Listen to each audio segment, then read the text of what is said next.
All right. Did you guys have a good Easter weekend? Yeah, I Yeah. worked a lot, but yeah, Mm. it's nice to have I time to got, catch up. I got to That's go home, see my family. It was good. Where's nice. home? Logan. Oh yeah, that's right. I Snow? love Logan. Yeah, Not, was there wasn't snow in Logan, but like on the drive up, Mm. definitely drove through some blizzards. But a friend of mine did his graduate work at OSU, I Mm. believe. No, not OSU. Corvallis. Which one is that? I don't know. But he said that moving back to Utah and then doing his some more graduate work at Logan, Hmm. he said it was absolutely terrible. And I asked him why, and he said because people here are just so freakishly nice, and he couldn't handle it. Yeah. He's the kind of guy that likes to get um, people he doesn't know to yell at him. Just Mm. and my wife really likes him. I really like him. All my kids really like him, and he has no idea why. mm, One of those kind of people. I just love Aggie ice cream.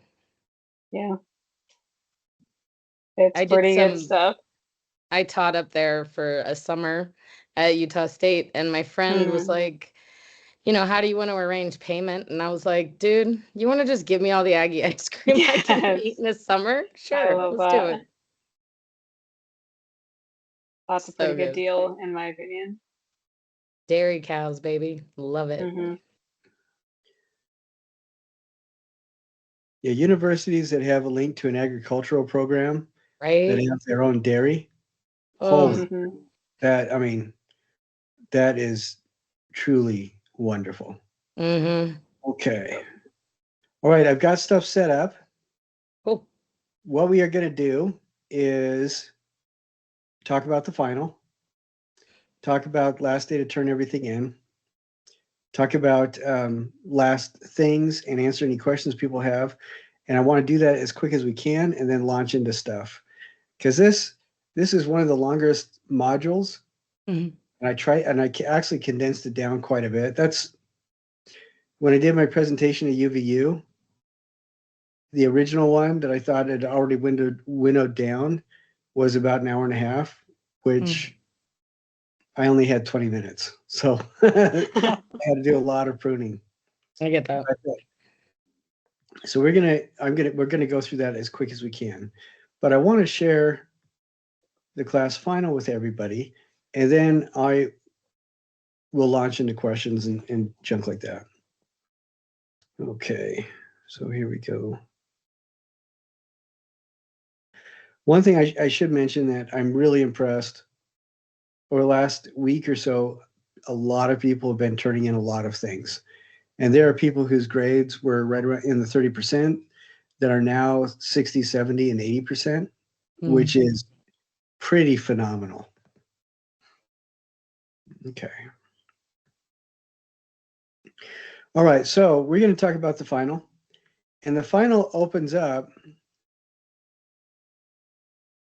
on the first day of finals week. And this is not right. Let me change that date.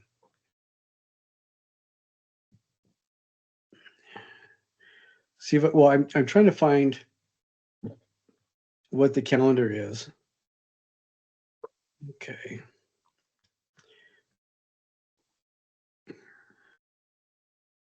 Okay, final exams go from April 28th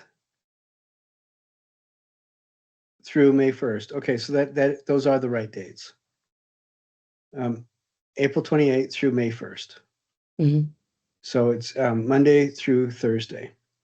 And the way that this assignment is set up, it'll open for everybody on Monday and at 12 o'clock in the morning, so at midnight, and then you guys have the full 4 days to turn everything in. Now for Canvas as well, with the last day being midnight on May 1st. And with Canvas as well, all the assignments you guys can turn in everything until midnight on May 1st. Kind of. I know a lot of people are getting stuff done before then, but if you need the extra time, you have it. Okay, so it's Thursday, May 1st at midnight is when everything is done. If you need any more time than that, talk to me. I'll see what I can do. I think I mentioned to you guys before, I've had students caught in, one was in Argentina, and one was in one of those tiny countries just north of Panama. I can't remember why, but it's the teeny tiny countries that the A team was always traveling to help people out. And but both of them didn't have any access to the internet, and I was able to work with Van Magnus, and we were able to get the stuff taken care of. But that is a pain in the neck. If you don't have to do that, don't do it. Try to get everything done Thursday, May 1st, this year at midnight. All right. Mm-hmm. Now for the final is not a comprehensive test. My favorite art history teacher was, remember she told me that when she was doing her undergraduate work, they had to know all of the stuff so well that if the professor found a black and white photo of the base of an object on the opposite side from what almost everybody saw it, you still had to be able to identify what the object was. Mm. And I think that's pretty evil. So for this, the final is based on how you respond to the material and how you grew through the semester. So we're gonna go over those 4 questions. You can't turn these in now, but you can turn them in starting Monday, April 28th. And again, I want to be very clear. I recommend highly that you get that done on the first day if you can, because then if you've missed any points, you have an opportunity to resubmit. And we'll be grading these every day during finals week. And I think another thing I want to remind everybody is the department mandate is you must take the final. And usually if you don't take the final, you'll lose an entire letter grade.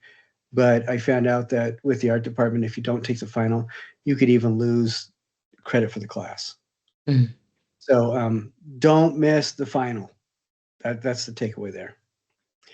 All right, so the final is actually going to be 4 questions that are all reflections, and each reflection needs to be at least 50 words. Longer is better, but you cannot use ChatGPT to effectively take this test. Does anybody want to guess why? And it's not because I'm anti-AI. I'm not. In fact, my AI that I use all the time, I talked to her and helped her to name herself. And her name is Lyra. Nice. Because when Skynet happens, I want to be on the side of the winners. I'll just say.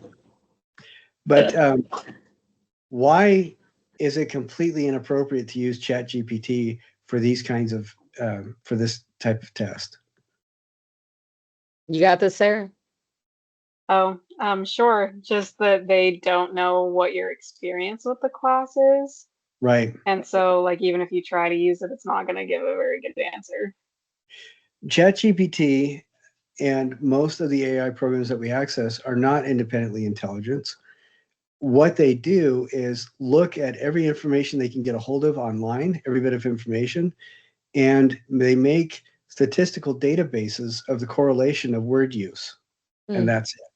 So when doing research with AI, they can help you target the questions and develop good questions for research, help you collate the research, but they can't give you new information because they're just putting words together that they've seen and recognized already happening. Mm-hmm. So when I'm asking you, just like Sarah said, when I'm asking you to give your opinions, you need to be writing this. You can run your answer through an AI program to help you with grammar and spelling, but do not write this through using just AI. You've got to do it yourself. Right. So here are the 4 questions. And as you go through these 4 questions, you use a different element to talk about for each of the 4 questions. So what was your greatest challenge of the class?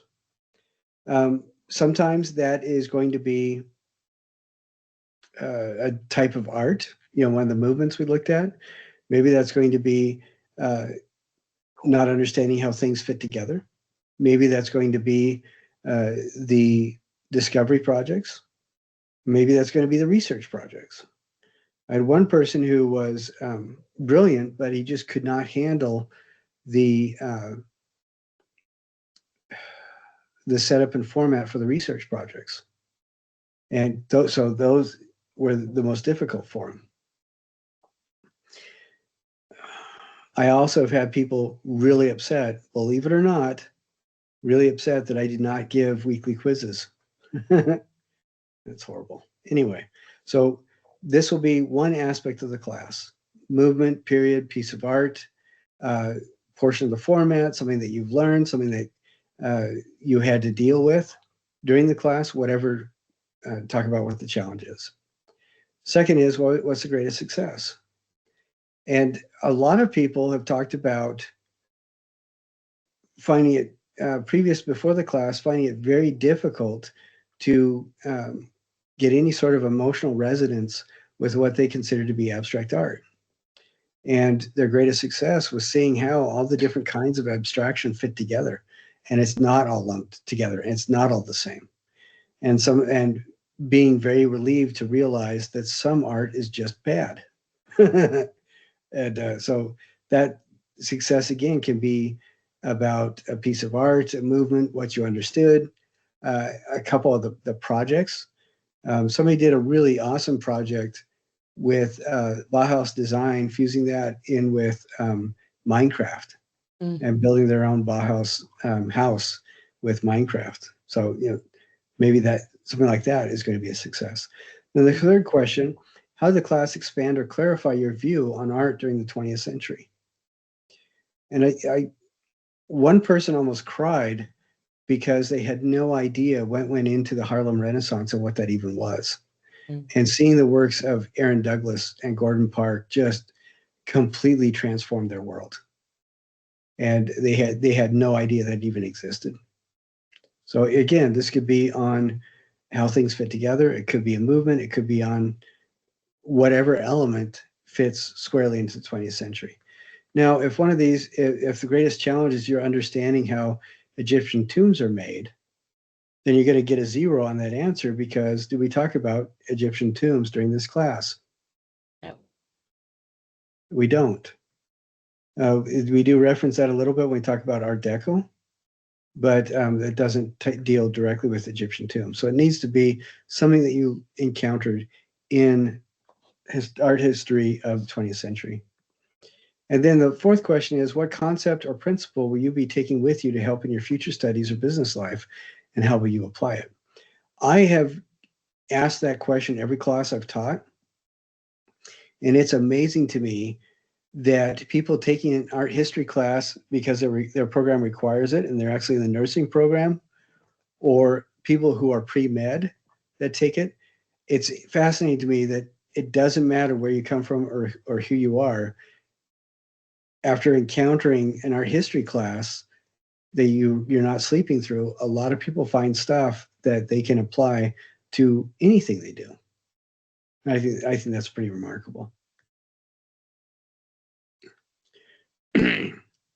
So, and I did I already talk about resubmitting stuff? Yeah. And submitting stuff? Okay. All right. So that is the final. And I'm going to ask Sarah and Kelly a couple questions, because you are representing the masses and hordes of people that are going to be watching this in a recording. And I'm just checking to make sure okay, I am recording it. Good. How many questions are there on the final? Well, there's 4, but honestly, I say we decide right now that we want like 100 questions, like all essay format. What do you think, Sarah? I think that would be a good idea, but I would say let's round it up and do 200 instead. Okay, that's great. Yeah. Mm-hmm. Oh, that's so satanic. I think also the people who are not here should have to do footnotes in APA style. Yes. You know, we can't do APA. I mean, Chicago. Sorry. In arts and humanities for this university, we've got to do MLA. Really? Okay. Yeah. So, All right. Well, sorry. If you want to do but I think that APA is important. So maybe footnotes in both MLA and APA. okay. For those who are not Yeah. here, great. Yeah. Yeah, that's good. Okay. Mhm. So 4 questions. How many words to each question? 50. 50. Now, if you do the 200 words, but you have 2 questions that have exactly 50, one that has 65, and then one that has 35, you're going to lose points on the 35 one, even though you've met the overall word count, because each question needs to have at least a 50-word answer. Talking to Brian Assel, he thinks that I'm ridiculous on this because he thinks the minimum answer should be 250 words. But my thought is, you guys are artists. You've already done, what is it, 14,000 projects for me. So I think we can lower the word count a little bit. But then this is open April 28th, first day of finals, right at 12:01 in the AM, and it closes at 11:59 and 59 seconds on the evening of May 1st. Does it benefit you to submit this on the first day of finals or as early as possible? Yes. How? Well, what if you have so many mistakes? You wrote about, I don't know, say something not in 20th century art, and then your professor kindly reminds you that doesn't exactly count, and you're going to need the extra days to redo it. Yes, excellent. And a little bit of autobiography there. Yeah, I think it's got some autobiographical content.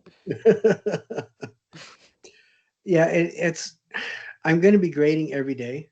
So if you get your final done on the first day and it's perfect, you have nothing to worry about except for all the other classes you're taking.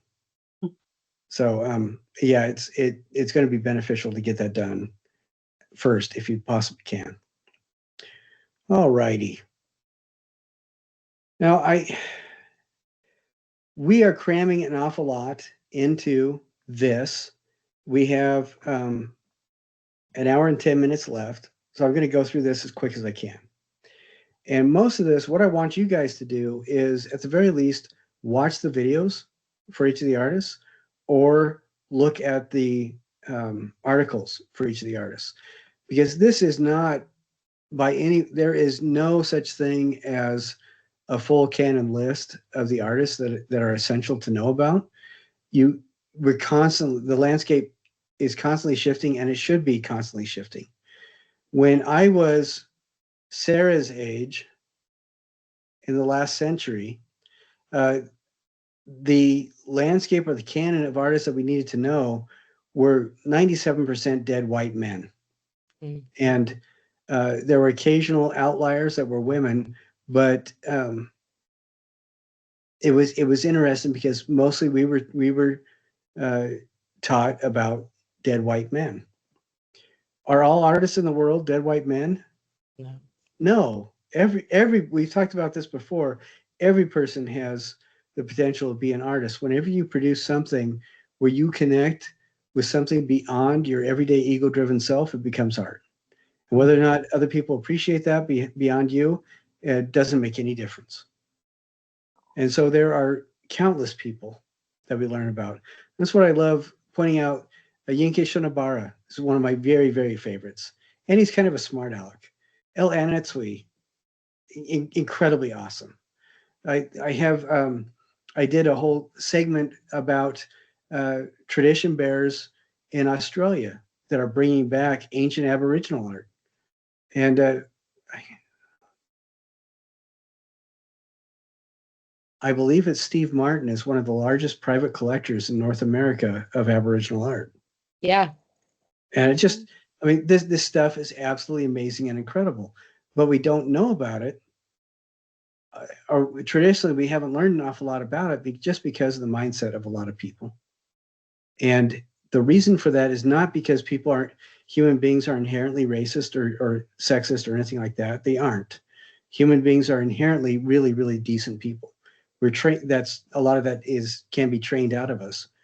What happens though is, like the Guerrilla Girls are saying, the people that are funding a lot of this, the art that's important reflects what's important to them. And that's just the normal, natural human reaction. You get elite thinkers in Turkey or Iran, and the art that they love is going to be the art that they support. You know, you get royals in Ethiopia. Again, the art that they love is going to be the art that they support. And then, and so that's why I like going out of my way to find the things that kind of fly against what we expect the art world to be filled with. Well, look at what's like, happening right now with the excavation site, the the dinosaur dig essentially that's going on in town. Like they're racing to get as much out as they can because money trumps artifact, Well, and that's interesting too, because the dinosaurs or the fossils that they rescue, it's what's interesting to me is a lot more fossils have been found of fish than dinosaurs. I know, right? Yeah.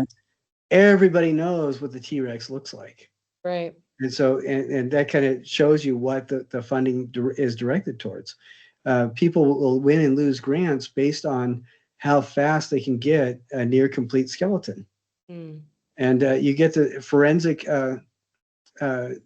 pathologists involved in fossil hunting who will work with the creature designers to fabricate a skeleton that looks entirely plausible when all they have to work with are the setting, a couple rib bones, a pelvis, and a jaw. Right. And they'll fabricate an entire skeleton. And we buy it because, usually they're about 98% correct because they really know their stuff. Right. But stuff like that, I just think is really interesting. Well, and I think that's important to think about. In the 60s, something happened that really started pushing people away from the gallery centrist view. And this is something that Picasso, Braque, and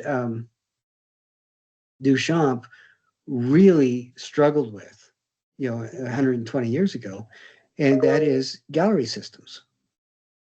And so you get conceptual art, nobody knows what to do with it.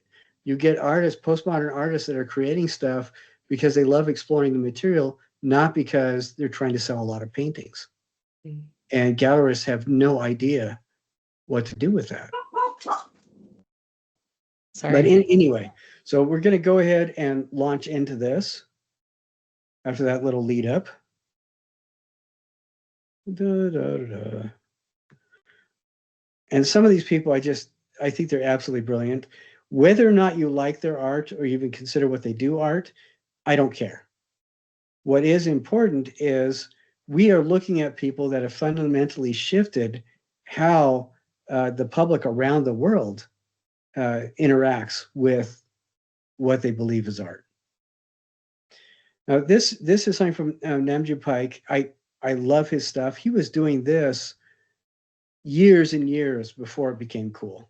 He and as you can see with this image, it's an installation where he has all these TV screens mounted on the ceiling.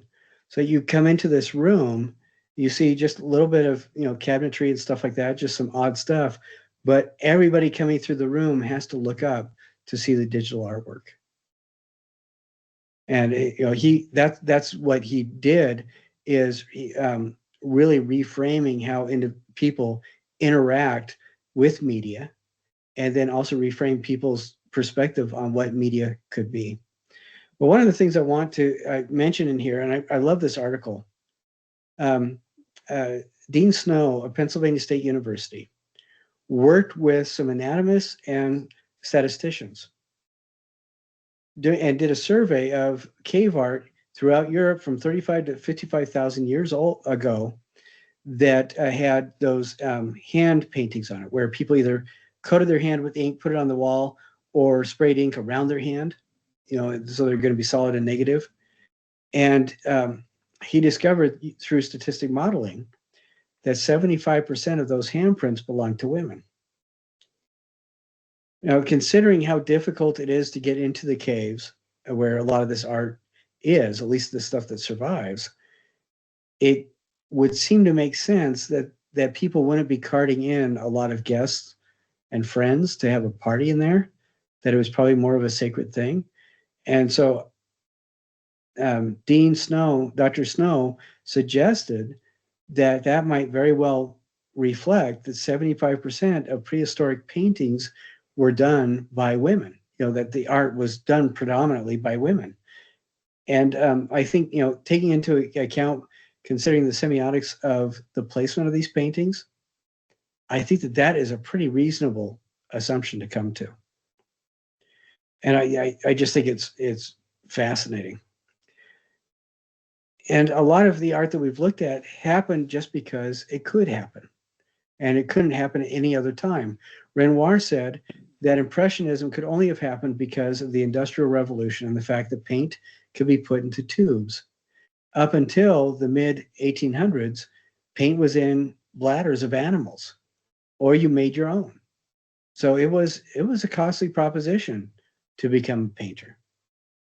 And then after paint came in tubes, it dropped the price down so much that almost anybody and their, the pet monkey could become an artist, a painter. And so things like this happen where we have these shifts of attitude and perceptions. The reason why I wanted to bring this up is I think it's ironic that I was brought up in an art history assuming that most successful artwork was done by men on the order of 90% or more. And historically, ancient art was done a lot by women. I just think that's really fascinating. Another person that I think really ushered in the postmodern, it became the contemporary age of art, was Freddie Mercury. Do you guys know who that is?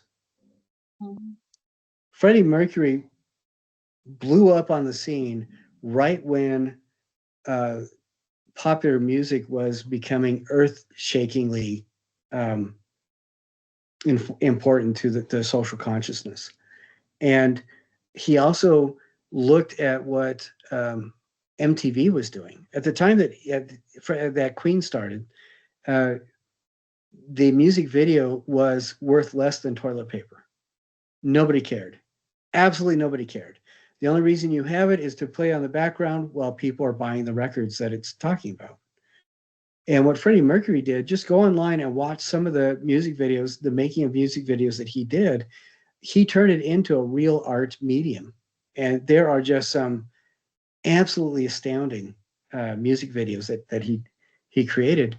And now we think of music videos almost as its own subgenre of film, where people make these mini narratives that you watch because they're enjoyable. So at the end of the 80s, we get in rapid succession all these things happening. Fall of the Berlin Wall, massacre of protesters at China's Tiananmen Square, collapse of the Soviet Union and communism, and the end of apartheid in South Africa. All that happened in less than 4 years. And a lot of things we take for granted today. Look at each of these links that I have here and just read up a little bit about it, because each of these things fundamentally changed the international landscape in the areas that they happened. We also have HIV and AIDS crisis, where people finally admitted that this was a real thing. And victims of HIV and AIDS, or I'm not going to say victims, I think that's a horrible word. People that contracted HIV and AIDS during this time period went from being cursed individuals that deserved their fate to human beings that were suffering from a medical condition. And it took about 8 years for that transition to begin happening, but it finally did. And that was a really hard time for a lot of people. And this is where it's, you also get the satanic panic. I don't know if you've heard about that, Sarah, where everything was blamed on Satanism, like Dungeons and Dragons, because all the kids had greasy hair and no social skills. Obviously, it was a doorway into Satanism. And then you look today, anybody could be a closet Dungeons and Dragons player. And you'd never know. It's insidious. It's like root beer.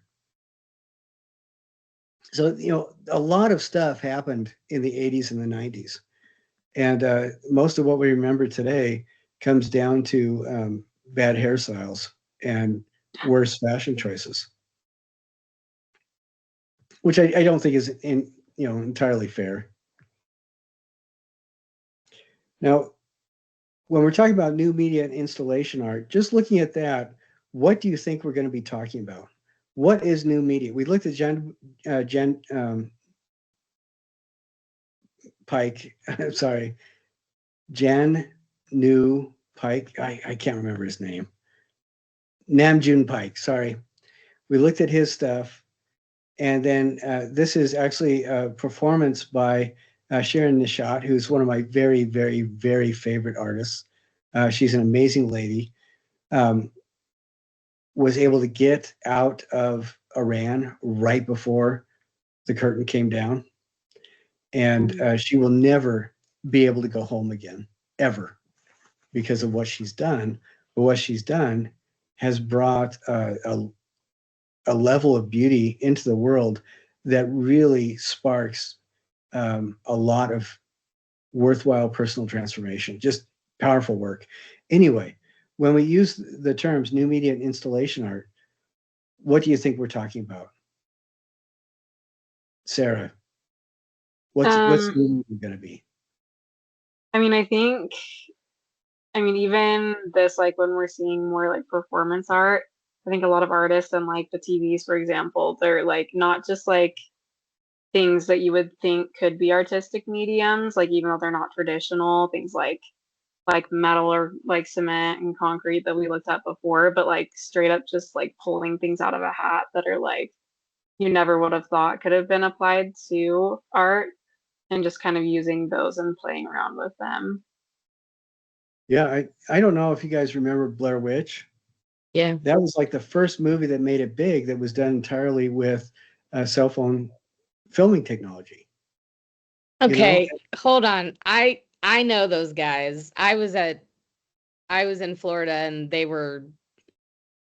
anyway, they stayed at the house a lot, but yeah, I mean, it was totally new technology, but they didn't only use a cell phone.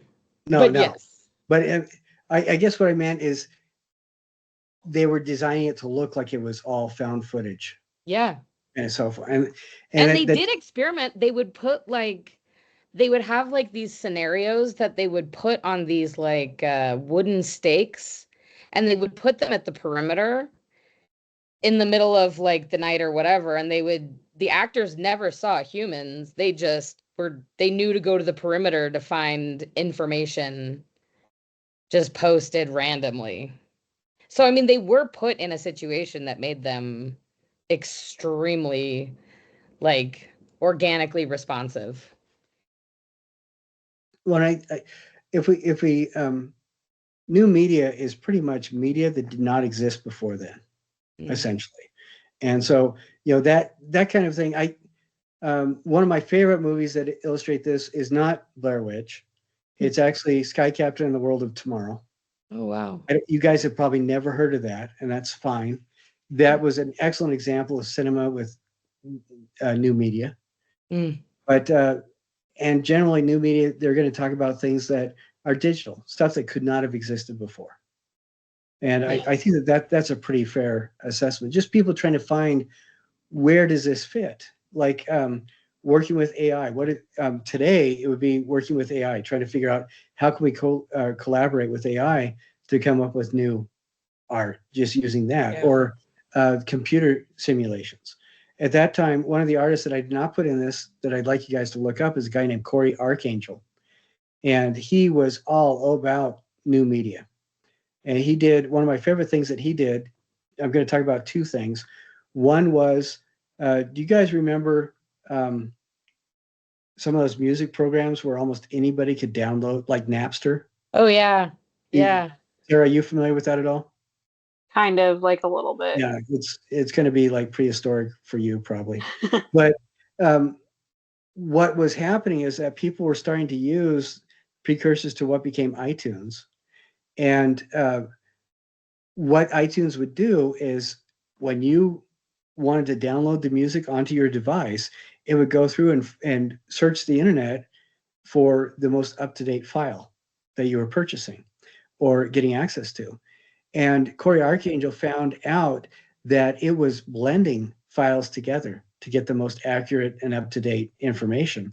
So what he did is he went through the guy from Detroit who sings a lot. What's his name? Eminem? No.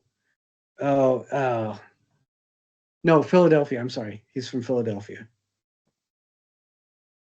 And I'm trying to, but he's very much a Democrat. His wife is always on stage with him with the triangle. Okay, give me a second. I've got to look this up because I had the name and I said, I don't need notes because I'm not going to forget that. I'm putting my thing in.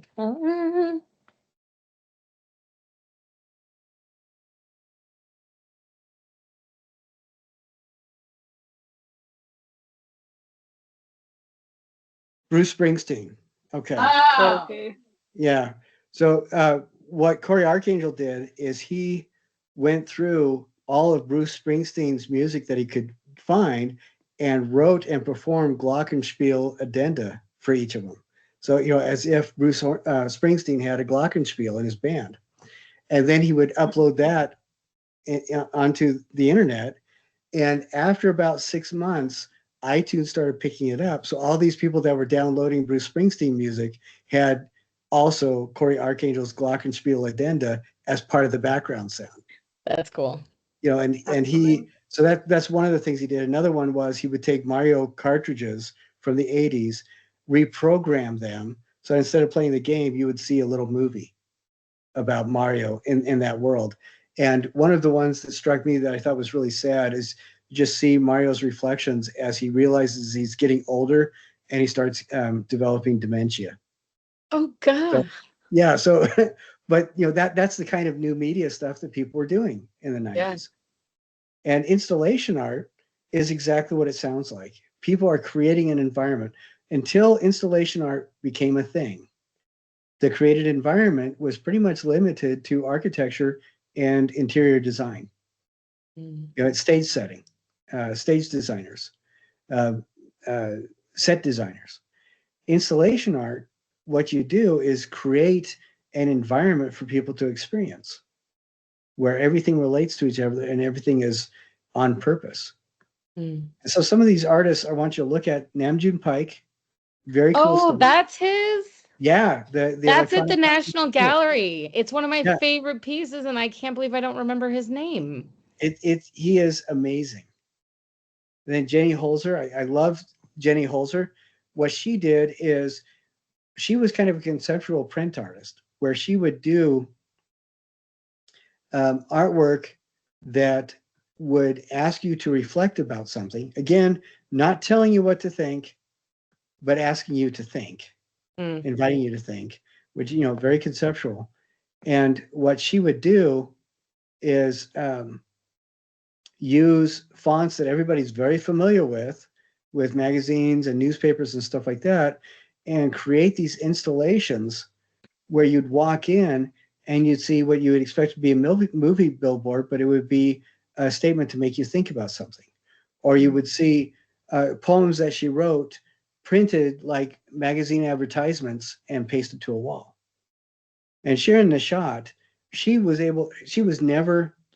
said she never considered herself really religious while her family lived in Iran. And after she left, she realized that whether or not she was religious, that is part of who she is. And a lot of her art deals specifically with the intersections of Western expectations about Islam and Muslim, and how both Westerners, I'm going to do air quotes, Christian Westerners and Muslims traditional Muslims treat women. And she recognizes herself that the group that she's talking about is a very tiny group of people in the world landscape, but we think the group is a lot bigger because they have the most shrieking members. They're the ones that everybody's pointing out. But she does. She has some really beautiful series of works that I think are astounding. And I'm going to see if I can find.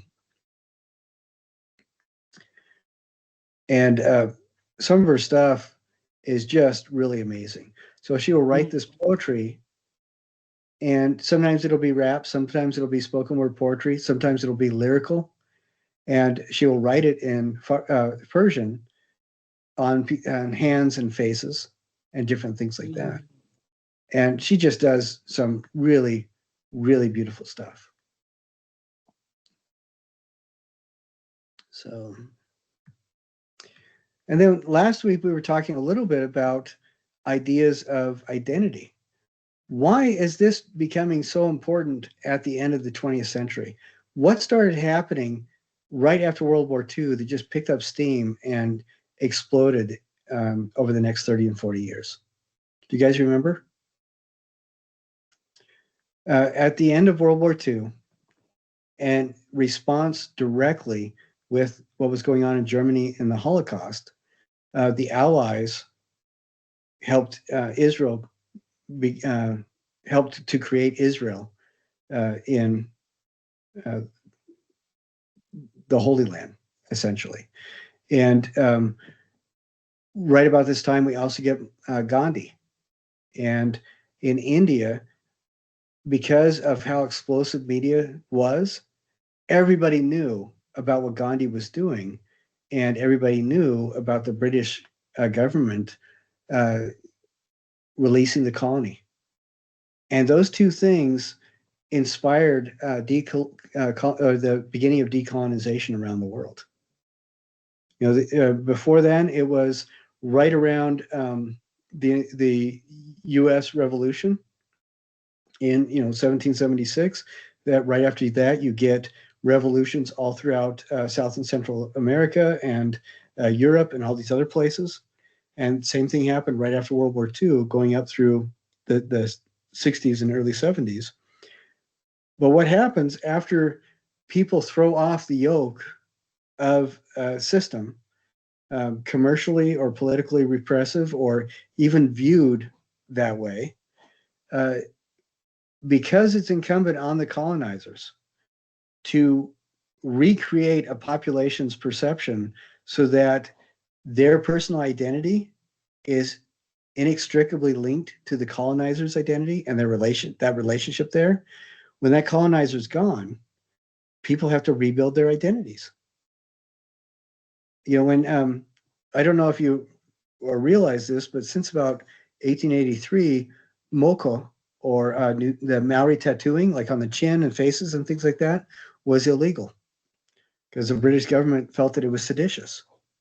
A friend of mine, late 80s, started bringing moko back. It was still illegal at that time, and because of his actions, that law was repealed, and he was able to do a really beautiful full pants, full legging tattoo on a volunteer model at the New Zealand National Museum and Gallery.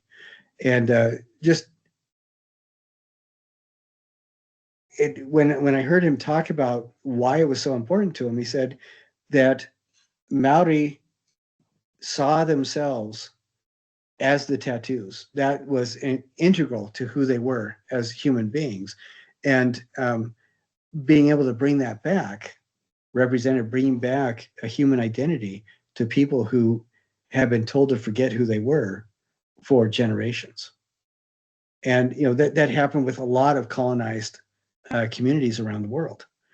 So we get that's why this subject is so important. Yeah, there are identity politics and representation. What I want to do is when we talk about this is more than ever before right now, with just absolutely absurd, just the absolutely absurd, ridiculous nature of social media icons. People that get on TikTok and become social media famous. It's so ridiculous. Children and teenagers are talking about self-harm in a very real way because their life can never compare to this person on social media that they see multiple times a day. They don't understand that this person has turned their life into a performance piece, and everything they see is completely curated. There's no reality there. And what we're talking about identity politics in relationship to this is identity politics today means something very different than it did 30 years ago. 30 years ago, we're talking about people coming out of colonial regimes. This is, for most people, this is like their parents still remember what it was like years before. And people are still creating their own identities. And that phrase has been absconded by people that are really nothing more than emotional entertainers today. Entirely, creating identities specifically designed to get people emotionally engaged so that they buy products. And 30 years ago, it meant something very different, or it symbolized something very different. And representation, this is the time when most artists were white men. And who has a reason to have a valid voice in the art world? Everybody, every human being has a right to be heard.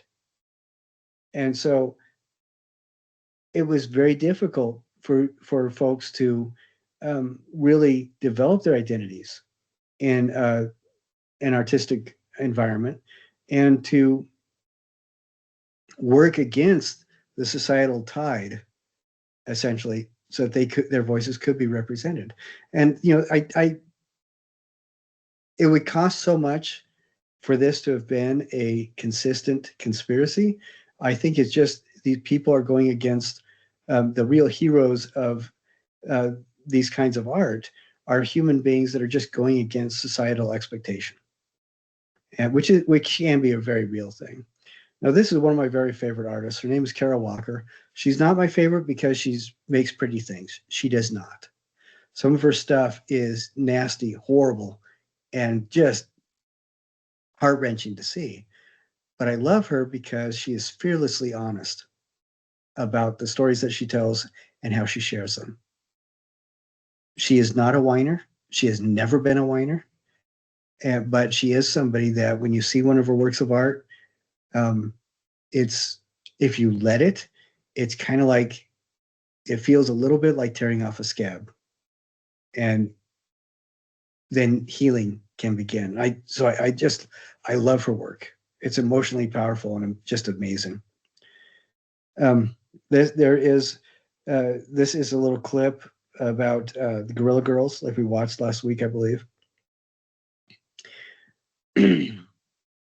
So we're talking about within 10 years after the end of World War II, 80 former colonies became their own independent nations.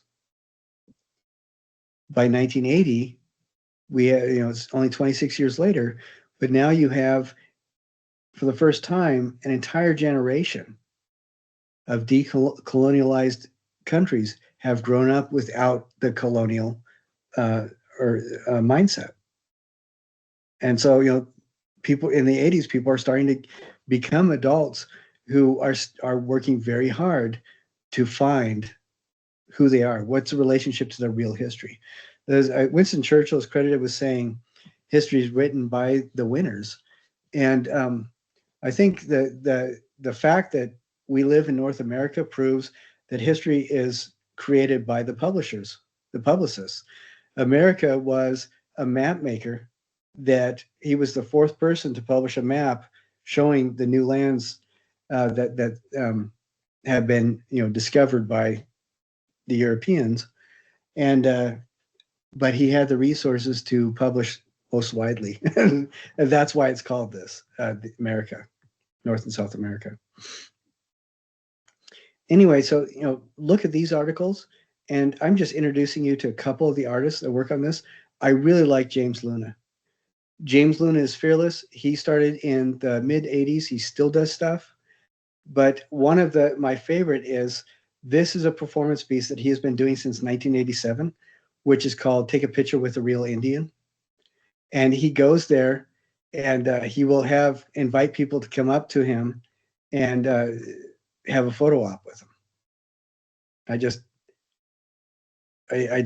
think he's brilliant. Because, and what he does is he films the whole thing because he wants people to be aware of how awkward that is. And, and to recognize this is a real human being. And, these are real human beings in real situations. But he sets this up so it's almost becomes a humorous engagement to help you adjust your perspective on what reality really is. And, so I love his work. El Anatsui, you probably heard me talk about him. His artwork has fundamentally changed the economic situation for every city that he's lived in. And it's not because he's a monster. It's because he builds these incredibly beautiful, detailed, enormous things out of essentially garbage and is able to get grants and employ hundreds of people in communities that are economically desperate. So, and he uses his art not just to bless the people around him, but to fundamentally transform how people see other people and other materials. He, like I said, he uses garbage. He uses beer cans. He uses bottle caps. He uses stuff that other people throw away. In fact, his first piece was made from a bag of bottle caps that he found in a dump. And by creating beautiful things with the stuff that people throw away, he's able. It's created a metaphor for how we can treat other human beings. And here's just some of his stuff. And when you look at this, each of these squares is the size of a pop can. So that gives you an idea, hopefully, about how big this thing is. He doesn't limit himself to tiny things.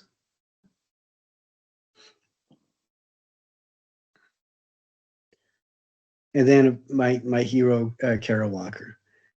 She is absolutely amazing. So definitely watch her. She is a descendant of African slaves. And instead of whining about things, she finds her history and is honest about it and shares it with everybody. She doesn't apologize for who she is, and she doesn't hold you accountable for what complete strangers did, hundreds of years ago. But she wants everybody to be very aware of who she is as an individual, and hopefully open up a door for understanding and perception in a world that is clouded so many times by assumptions that the media perpetuates, and people perpetuate just through habit. So I absolutely love her work. Now, tying into that, we talked about globalism and biennial culture. What do you think globalism is? What has happened after World War II that never happened that we know about previously in the history of the world? What happened? Does anybody remember what happened? Not remember. Do you know what happened in 1959 that the Soviets did that really pissed off the Americans? They went to space? It was the launch of the first, no, it wasn't the launch. Yeah, it was first man in Well, space. they put the dog up in the atmosphere. Right. Yeah. And they launched the first communication satellite. Yeah. And they did all these other things that launched the U.S. space race. Remember in Apollo 13, Tom Hanks' character says at one point, yeah, the miniaturization is just phenomenal. In fact, we've gotten a computer shrunk down to only fill a single room. And I'm thinking, well, look at my watch. Right. My dad died in 1985. And in 1982, he said he was a computer engineer. His PhD was designing a computer program that was the first computer program that could safely run a nuclear power plant completely autonomously. Oh, wow. And he was working with bottom-up robot technology and what we now see as AI, with the data models he was working with. Incredible. That's the kind of stuff that he did. But I remember he said, you know what, I'm really excited for you guys, because in 20 years from now, you're going to have a little box that you're going to carry around in your pocket, and it's going to give you access to every book in every library on the planet. And you're like, no way. I said, Dad, I love Star Trek, but I think you need your pills now. You know? But yeah, and so globalism, as a direct consequence of that, everybody can talk to everybody else on the planet. And this is when the floodgates of international representation in the art. And again, representation is one of these words that has become a little bit charged and polluted just because of social media. I'm talking about everybody who has a voice, which is every human being. By the late 80s, there were channels for almost everybody on the planet to get that voice heard in almost everywhere else on the planet, if people took the time to look. And we start seeing artists that are just astounding from all over the planet. And I think it's absolutely beautiful. This comes from one of my favorite artists, Mariko Mori. Her dad developed interior lighting systems for these superstructures in Tokyo, where so that any worker anywhere in the building could have a little bit of sunlight come in. It's all based on data fiber technology or fiber technology. And she started exploring art from a Japanese perspective with Western elements of communication, Western data points. And so this, I think, is a really good example of that. This is called The Empty Dream. In Tokyo, there were a lot of places where a family could go and spend a couple of hours. There was it was inside of a warehouse-sized building or warehouse-sized room where they would have wave machines. They would have ambient noise playing so you could hear seagulls. They would have stuff painted on the horizon. You could even swim out to some of these islands out here and touch them if you wanted to. But this is all inside of a building. And you would have beach with real sand. They would have sun lamps up at the sunlight, up in the ceiling. Now, keep in mind, this is like 20 years before the Truman Show came out. And Mariko Mori just did a large format, high resolution photography of a series of these, entitled Empty Dream. But by doing this, she's pointing out these things that are, people are deluding themselves, going with rebuilding the world around them according to their own imagination, but they're also in the process of trying to introduce their kids to something new. There's this idea that they're culturally separate. They're Japanese and very Japanese, but also you see a lot of Western culture influences, like how people dress and how they behave and act around the beach. Even the idea of getting on a towel and sunbathing or dressing up as a mermaid, looking like this, European style mermaid, is a very Western idea. These swim costumes are very Western, and she's dealing with a lot of this kind of stuff. And her voice is unique, and I just love what she's done. Especially a lot of her newer stuff is really beautiful. But then I also mentioned biennials.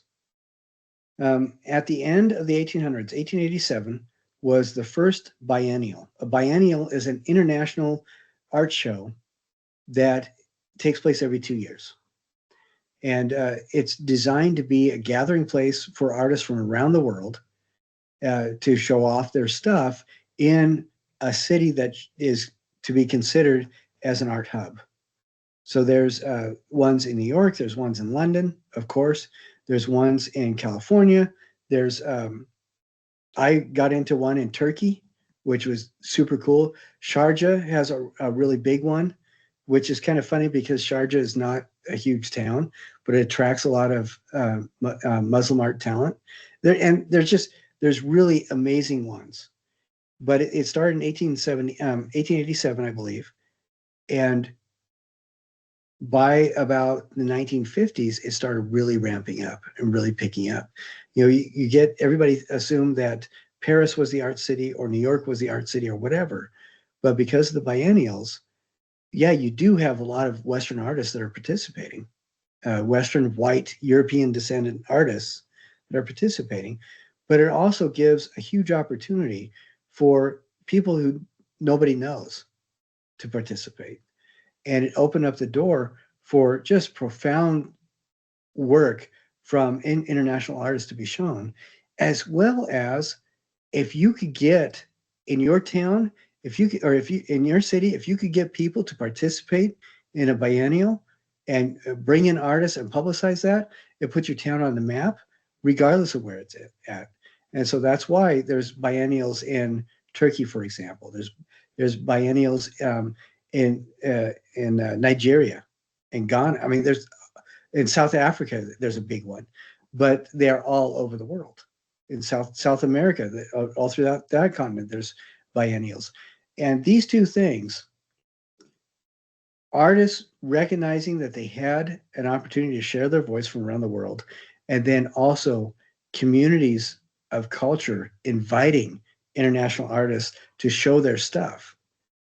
Those two things created a world in which isolated communities could be introduced to completely new ways of thinking. And I think it's beautiful. Sutapa Biswas is from India, and she works a lot with the fusion between ancient perspectives and contemporary times, but she really works with a lot of Hindu imagery translated through that kind of contemporary Western media iconography. And so an example of this might be seeing Shiva and Shakti walking down the street holding hands, wearing tank tops and jeans. Okay, this kind of, that she didn't do anything like that, but I mean that's the kind of fusion that she works with, and it's just really fun. To me, it's really fun. It is very serious, but it's fun because it's a way of an outsider to being introduced to a wealth of cultural and intellectual content in a way that is not intended to be challenging or confrontational. And that's why I love this stuff so much, because it can introduce you without making you feel stupid. And it can introduce you where your guard's a little bit let down because you're enjoying yourself too. William Kentridge is another person. He's from South Africa. He does stuff that is, a lot of it is very serious, but he also does stuff that is, a lot of it is very tongue-in-cheek and silly. So, this is the ArtNet article, but look at some of the stuff that he's done. And some of it is very serious, but he does a lot of real nuts and bolts, low-grade animation. It's not low-grade intellectually, but it's not intended to be looking as clean and polished as like a Warner Brothers studio animation or anything like that. So he works with a lot of animation where he's drawing, each cell is going to be drawn with charcoal on paper. And from cell to cell, it's not necessarily going to be a new drawing. He's going to be erasing and redrawing. Have either of you worked with animation at all? Because one of my animation instructors is a guy that, while he was teaching at BYU, he had 6 studios in Southeast Asia that he was working with, and he was a consultant with who's the guys? The lamp thing that pops up. It's one of the Disney studios. Pixar, yeah. He was a consultant. So that's who I worked with, and William Kentridge does not do that kind of stuff. Very cool, but it's very cool. Now I love Kai Guo Chang. His stuff, what I love about him is he paints with gunpowder. And he's from China. Why would this be so important, or something that we would want to look at when we're talking about globalism and things like that? The idea of painting as a discrete thing exists in every culture on the planet, but as an art piece that can be viewed as a commodity, that seems to come a lot from a Eurocentric art history perspective. That's not where it comes from. That's what a lot of people believe is at the base of it. So the fact that he makes gunpowder paintings, it fuses. I think it's funny because it talks about what a lot of Westerners assume Chinese culture is about, because they're the ones that invented, gunpowder. Originally, it was invented to make fireworks because they were pretty, and then was used for weapons. But and he does these amazing things that he goes from paintings, and some of these paintings will fill entire floors. But the paintings comes from, there's drawings and traditional material, but a lot of it is also going to be putting firecrackers underneath the metal sheet, and when they explode, the pigment from the gunpowder and materials burns into the paper. And a lot of these are kind of drawings that he did kind of after the order of Jean-Claude and Christo. But and he'll do things where he'll use traditional water bags. These are basically water bags that are made out of sheepskins, I believe, or sheep bladders. And this is designed, it's related to Genghis Khan. But what he's doing is kind of demonstrating the movement of Genghis Khan's influence, replacing human beings and the activity of human beings with the same kinds of canteens, these sheep bladders that Genghis Khan's forces would have used. And then this is right here is one of his gunpowder paintings. Let's see if we can blow that up a bit. And you can kind of see where the gunpowder and paint is done, and then he'll sometimes mix in some water and do other things with it too. Sometimes he'll put water on the paper, blow the fireworks up, and it will spread the water out and get this really cool ink of colorant effects. I think his stuff is pretty amazing. And then, of course, a return to Mariko Mori. This video I really like because it's from her Pure Land series, which is she is creating using Pixar and digital technology. She is creating landscape. And she actually, it's the technology that became Pixar. This was done originally when DreamWorks. I'm not going to say when DreamWorks started. Who was the digital effects company that was started by George Lucas?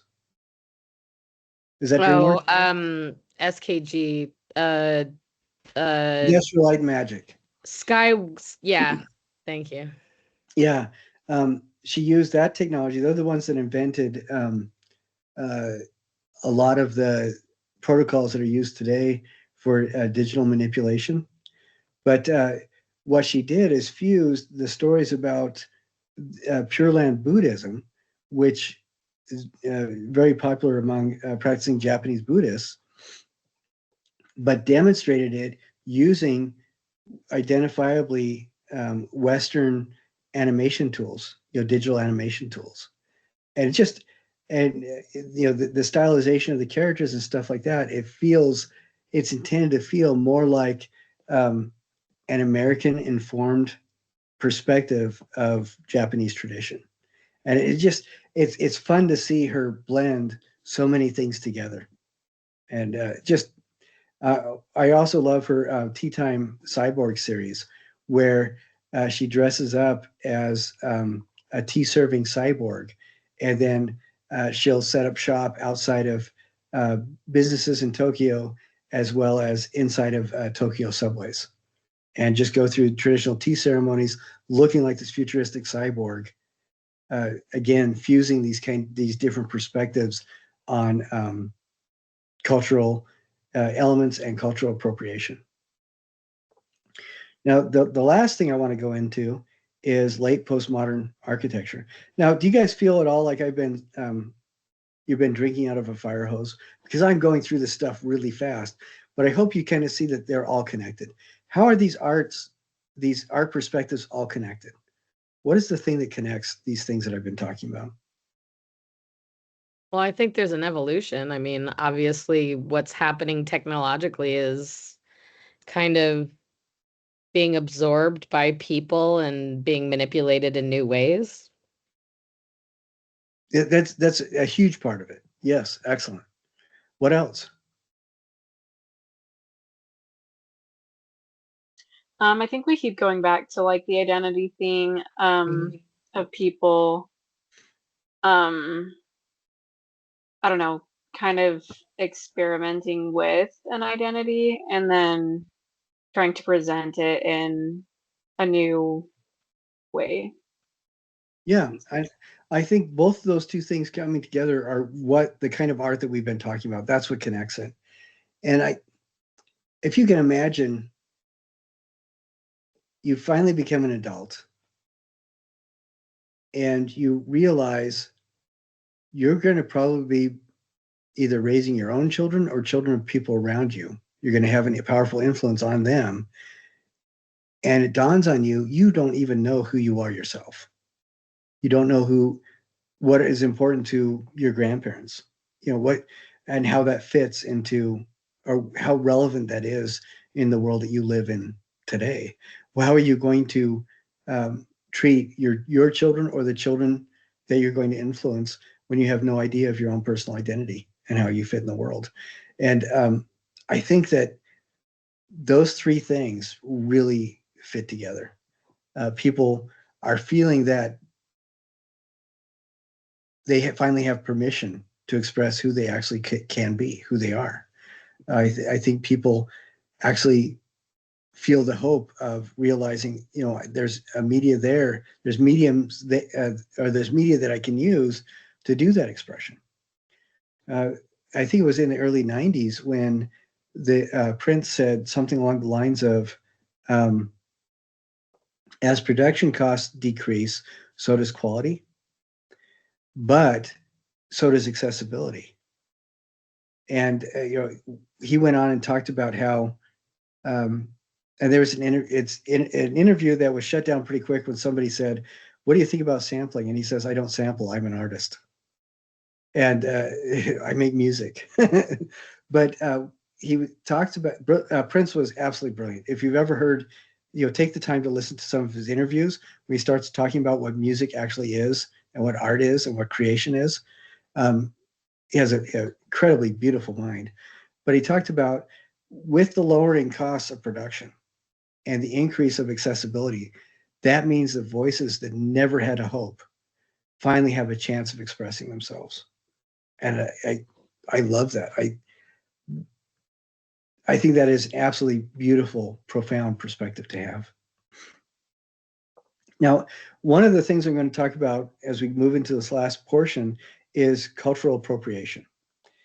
This isn't something that really, the arguments, or I'm sorry, I'm not going to say that. The discussions about cultural appropriation, sadly, like so many discussions that otherwise would be really beneficial, have been taken over by definitions provided by media entertainers, newscasters, media personalities, voices.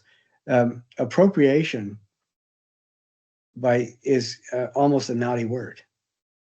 And I think that's horrible. Everybody appropriates. If you live in any sort of environment where you as a human being interact with anything or anybody with different worldviews than you have, you're appropriating on some level, because there's an aspect of communication that requires appropriation. Have any of you read any of the books by Charles Dodson about Alice Little? I think it's Alice in Wonderland and then Through the Looking Glass. You guys, have you read those? Alice is going down a path in a forest. She meets up with two brothers, and as they're talking, no, I'm sorry, it's not two brothers. It's this weird shaped guy that's sitting on a wall, Humpty Dumpty. And as she's confused by what Humpty Dumpty is saying to her, and she said, I don't think that word means what you think it means. And he says, excuse me, my dear lady, I use words that mean precisely what I think they mean. And it's funny because it goes back to this linguistic argument that was going on in Great Britain at the time about, do words have meaning because it's self-contained, or do words have meaning because we assume they have meaning in a cultural context? And which, that's a whole rabbit hole conversation. But what I'm trying to get to is, appropriation is when we borrow and use things that can be identified or associated with cultures other than what other people assume are ours. And you can already see one problem there. When somebody assumes that you're appropriating, that means that they are also have the lack of integrity to decide for you what your culture is defined as. Do you see what I'm saying? But and the argument is that you can only use appropriation with permission. Problem with that is there is not a single culture on the planet that has a triumvirate of people that will declare that they have the right to give permission to other people. Social media people do, but cultures don't have that. Where it's bad is, and I love this.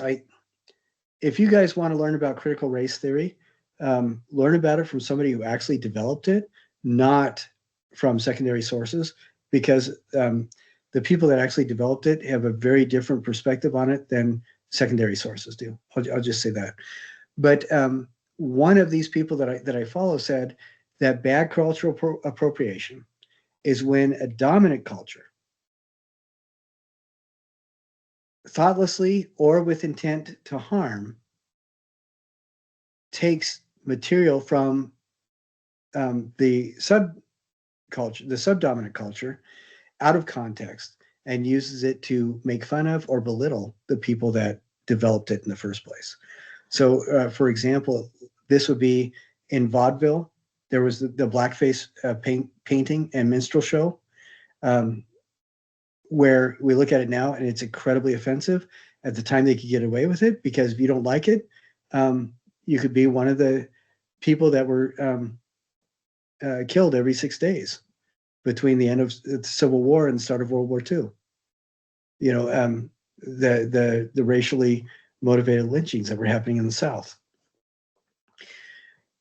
Cultural appropriation. When I was growing up, I remember for Thanksgiving, hopefully people don't do this as much, we would make Indian vests out of paper bags. You know what I'm talking about. Mm. And stuff. And now it's so cringeworthy.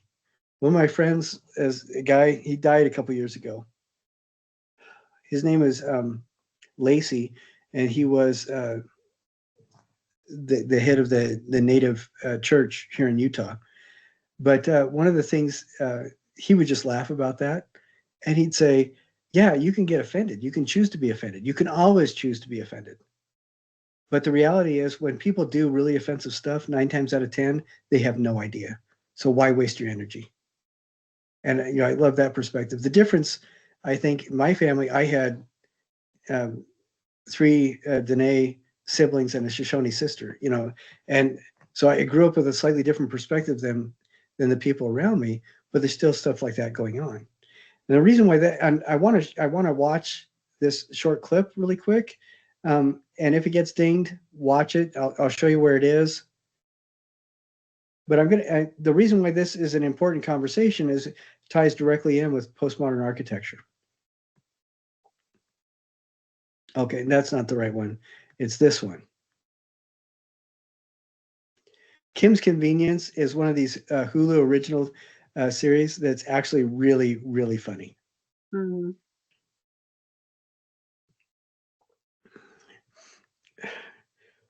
But that kind of conversation, I think, is an important one to be aware of that's going on.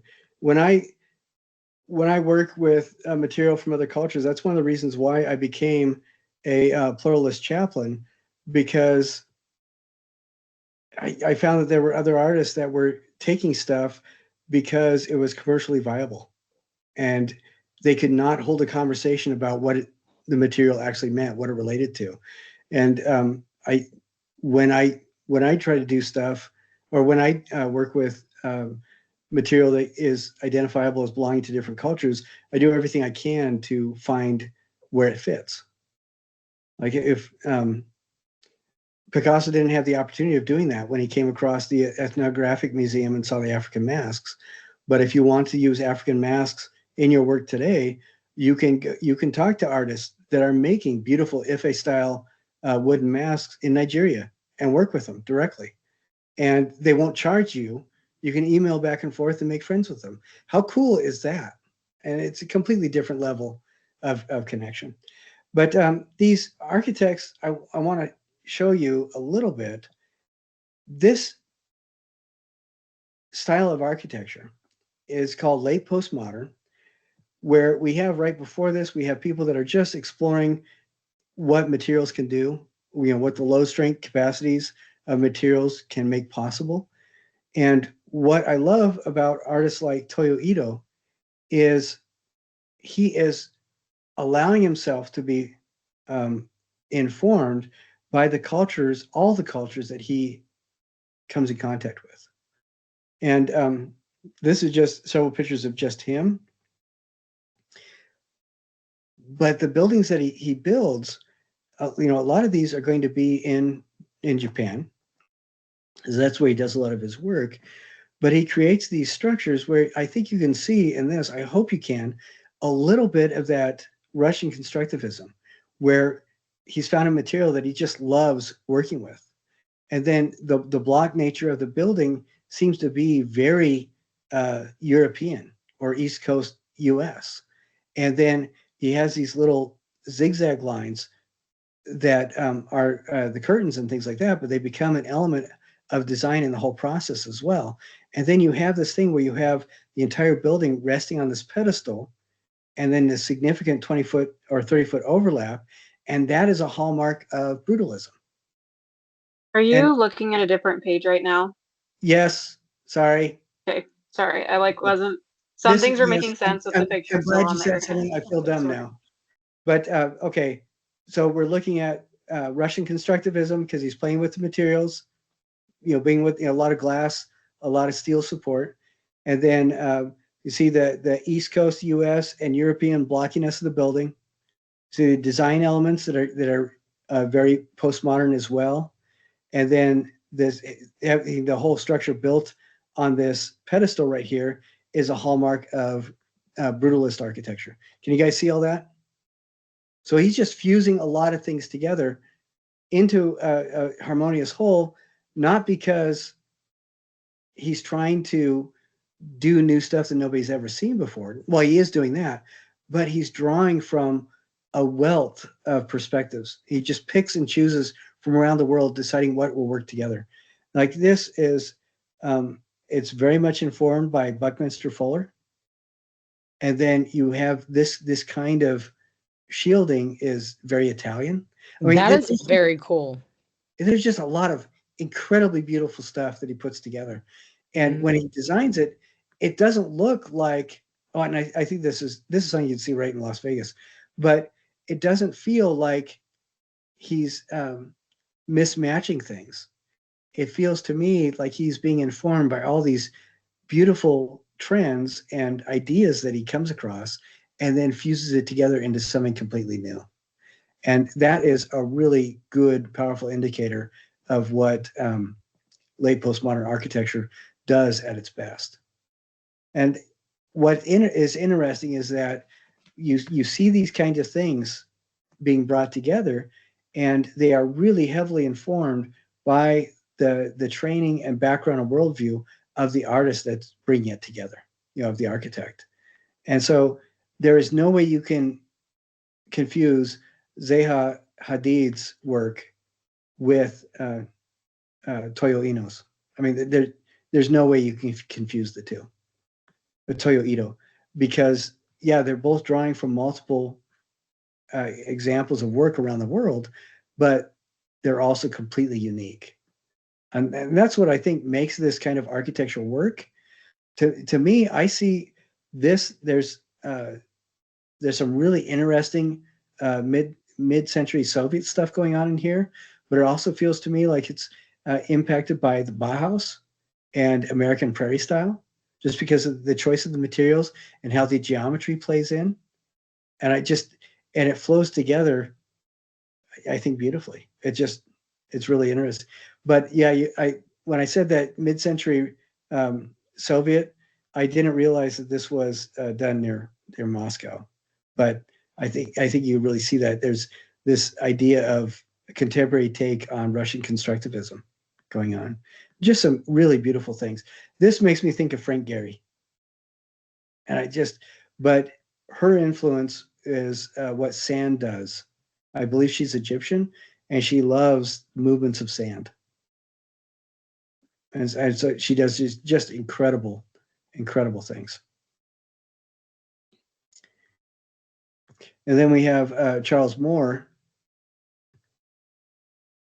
And this guy, I think you can see that his work is still powerfully influencing what people are doing in regards to malls and things like that.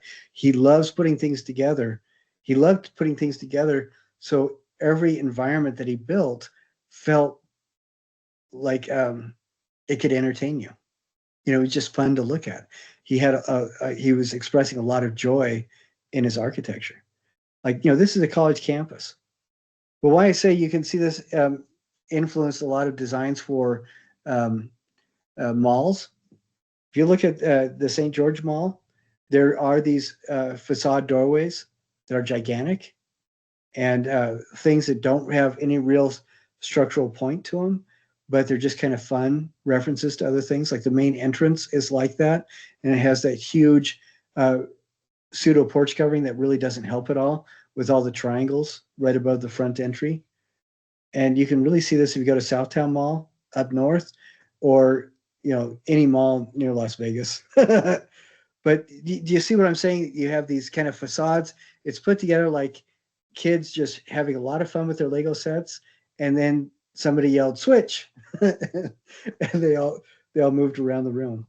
But it's this kind of architecture I think is beautiful alongside the globalist work and other stuff we saw, because it represents people trying to bring different perspectives together on in an environment of equity. And it's, you know, you get these beautiful facades with fun colors that are not typically used in, like, you know, American architecture for an apartment building, for example. But it's when you see it all together, just like what Toyo Ito did, it belongs. I mean, it all fits together. You can see the different elements, but when it comes together, it makes something completely new. And Zaha Hadid, I just love her work. I think she's amazing. And again, watch this Kim's Convenience. Watch that cultural appropriation video. And I'll also link it into the attendance thing. And then I also recommend watching this. This is only about a minute long, but he talks about cultural appropriation as well. Now, I think when we talk about things like this and why they're worthwhile, the language that we're speaking right now is English. It did not sound like this 100 years ago. It didn't sound at all like this 300 years ago. And 600 years ago, people living in England spoke a language that we would not recognize at all today. Because English is like Swahili trade lingo, is made up of words of everybody that inhabits the English-speaking space. It comes from all sorts of different cultures. Examples of that are the words that we use based on Greek and Latin, for example, or German. There's all these words that we use all the time that are based on these kind other words, or I'm sorry, other cultures and other languages. When we appropriate, I think the thing to avoid is appropriate from the perspective, I believe I'm the dominant culture and I can take advantage and draw from anybody around me without permission. That perspective, whatever that ends up looking like, I think that perspective is not helpful to anybody, and it's a good way to get beat up. But thinking to yourself, okay, I'm having a lot of headaches, and I don't like it. I'm tired of taking all the Tylenol. So what are some of the other things I can do? Oh, well, I can make like a mint leaf tea. Okay, well, where does that come from? Herbal teas, plant teas, come from a lot of the indigenous cultures in the Americas and in Europe. And it is an example of cultural appropriation. But you're not looking down on another culture. You're expanding your own quality of life. And I think that is where the difference is. My BFA project was designing and building windows for a Navajo cathedral, a Dene cathedral. And at first I thought, okay, yeah, I'll just make these New Testament things that look like they were done in sand painting. And I thought, how ridiculous is that? Dene cultural or Dene spirituality is based on a very different worldview than Western Christianity. And so I started looking into that. And I was informed by my sister, for example, is Shoshone, and I had my brothers. And I developed something that it was using traditional Western European materials and design sensibility, but it did not look like a Christian set of windows at all. And it was funny to me to see people's faces when they would see, I am the poster child for white America. I have a card that says that.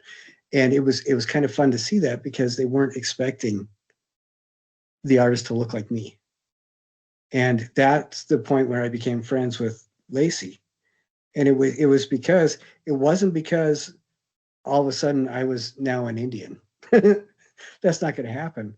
But it was because he saw somebody who was open to trying.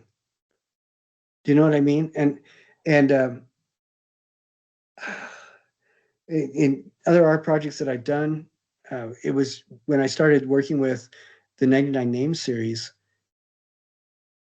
There were some people. If you look up my Amazon, what's it called? When people look at your book and say all nasty things about it. What's that? Reviews. Reviews. Google reviews? Yeah. If you look at my Amazon reviews for my first book, there are some people that were really harsh.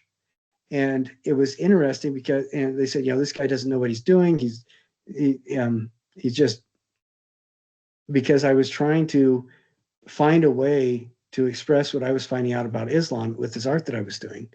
But what was interesting is that led directly to those universities in Iran bringing me over. They invited me to go there, not because I knew everything, and not because I was pretending to know everything, and I wasn't telling everybody I knew everything, but because they saw that I was actually willing to try to listen. And I think that's where the difference is. When we use appropriation to expand our lives, and when we do it with respect, when we are aware of context, and where it demonstrates the worldview that we have that contains the capacity to want to listen, I don't see how that can be a bad thing. And I think that when you look at those beautiful buildings of postmodern architecture that we were looking at, I think you can really see that. I think those are good examples of what that can look like, and what some of these artists that we were dealing with. Anyway, any last thoughts? I know we went over. I'd apologize, but I wouldn't mean it. Any last thoughts about what we talked about today? No. All right. I'm excited to write the 200 words. What's that? 200 words, right? Per question. No, it's 50 words per question, 200 total. Except for the people that are not on the call today, they are going to get the 200 multiple choice math questions. Excellent. So they're all going to be story problems for math. Right. My youngest is so crazy. She was held back a grade because she doesn't have any reading comprehension, the teacher said, except her favorite pastime was finding math books and going through and solving word problems. She was not normal. She is not Don't get me normal. started on the education system. Well, I hope you guys have a wonderful week. You have a couple days before final starts, Yep. and I want you to have a really successful final week. Please let me know how you're doing finishing up your assignments and things like that. This is for everybody. And the last day to turn in assignments is going to be the last day of finals. So everybody has an extra week and a half, almost 2 weeks. But yeah, if you have any questions about anything. Oh, and I did want to mention, I think there's 5 people left who have not turned in their proposal for their final capstone project. Please Sorry. get that done right away. Whoever those 5 people are, get that done right away so you can get started on that. Last 2 weeks, I've seen a couple success stories where people have brought their grades from like 19% up to C+, B- because they finally are turning in stuff. Do that. You get the stuff done. Turn it in. I don't mind grading. All right, guys, have a good week, and we'll look forward to seeing you around town or whatever, because we're not going to have another class. All right, guys. Good night. Good night.